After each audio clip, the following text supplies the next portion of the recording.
ایسے لوگوں کی صحبت میں بیٹھیں، ایسے لوگوں کے ساتھ بیٹھ کر کھائیں، ایسے لوگوں کے ساتھ بیٹھ کر پئیں، اور جن کے بغض، جن کے دلوں کے اندر صحابہ کی نفرت ہوتی ہے، اللہ تعالیٰ ایسے لوگوں کو جو ہے دنیا کے اندر عبرت کا نشان بنا دیتے ہیں۔ ایسے لوگوں کی صحبت سے بچنا یہ ہماری اولین ترجیح ہونی چاہیے کہ دنیا کے اندر سب سے اہم چیز ایک ایمان والے کے لیے وہ کیا ہے؟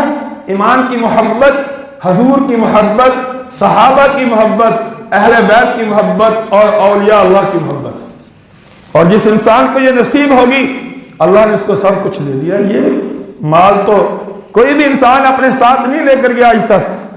بڑے بڑے مالدار لوگ، جاگیردار لوگ یہاں چھوڑ کر چلے گئے، ملک کے بادشاہ، گورنر جنرل اور صدر، وزیر اعظم تک یہاں سے دنیا سے چھوڑ کر چلے گئے۔ آپ مجھے بتائیں کسی کی قبر میں ایک ٹکا بھی کسی کا گیا ہو، ساتھ کچھ بھی نہیں، اور پیچھے لوگ لڑ رہے ہیں ان کی مال و